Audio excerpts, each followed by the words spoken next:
I want to show you what might be the craziest photo of an American bomber ever taken. You see, everybody already knows that fighter pilots have all the fun, and that's a big part of why bomber pilots always say, let fighter pilots make movies, while bomber pilots make history. It may be genuinely cool to hot rod around in a fighter jet, but when it comes to having an impact on the battlefield, there are few, if any, platforms in all of, well, ever, that can match the firepower of America's heavy payload strategic bombers.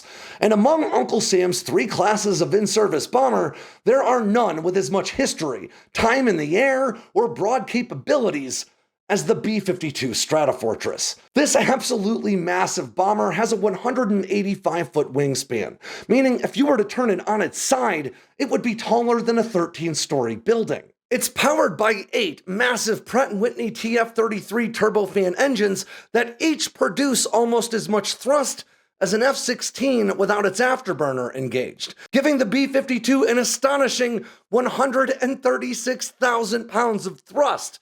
That's as much as 2 SR-71 Blackbirds. And inside its sprawling weapons bay, you can carry a whopping 70,000 pounds of ordnance. That means you would need 4 B-29 Superfortresses to match the payload of a single B-52. And on top of all that, it could beat the C-130, even the A-10 Warthog in a drag race while carrying all that hate. The B-52's been flying for more than 71 years now. In fact, it entered service 2 years before the Air Force Reserve's last P-51 Mustangs, by then known as F-51s, were finally retired. But despite all that history, the B-52 is still going strong as among America's most practical and cost-efficient platforms, not just for bombing operations, but for a wide variety of missions, including testing the most advanced hypersonic missiles on the planet. And if nuclear war were to break out, it would be up to the B-52 to deploy AGM-86 nuclear-tipped air-launched cruise missiles at adversary targets from thousands of miles out. But don't let all that serious business fool you, because B-52 pilots definitely still know how to have a good time. And we got a peek of that in 1990, when American Forrestal-class supercarriers were operating in the Persian Gulf. According to the story that goes along with these photos, sailors aboard the USS Ranger, which also happened to be the first aircraft carrier U-2 spy planes ever operated off of, were sailing through the Persian Gulf when they got a call from a pair of Guam-based B-52s that were flying about 5 miles out. In a bit of inter-service camaraderie, they requested permission to conduct a carrier flyby with their bombers, and the carrier command deck approved, but then radioed back that at this distance they should be able to see them, and so far they have no visual. And according to the story, the B-52 pilots responded, "Look down." And it was then that the sailors on the Ranger realized that the B-52s were approaching at wave-top height. They were flying so low that their 8 massive TF-33 turbofan engines were actually spitting up trails of water behind them.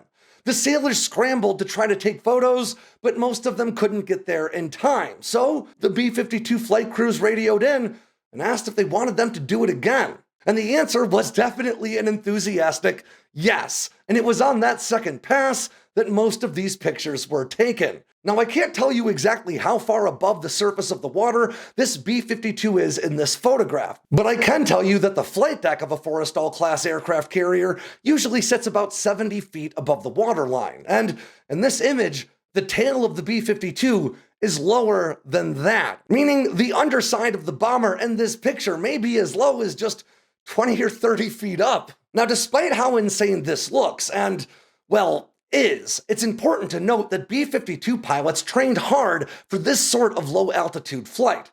Often not quite this low, but certainly lower than you might expect. You see, before stealth became the primary means of bomber survivability inside contested airspace, B-52 flight crews would train to fly below the radar deck, and that meant flying into enemy airspace at extremely low altitude, usually between 1 and 200 feet at most, using terrain-following radar to help make sure you didn't fly into a mountain or, at that altitude, just a fairly tall hill. So these rare glimpses we got of B-52s skimming the wavetops of the Persian Gulf certainly look crazy to us and to the sailors on board the USS Ranger, but to the highly trained crew on board that bomber, probably just felt like another Wednesday.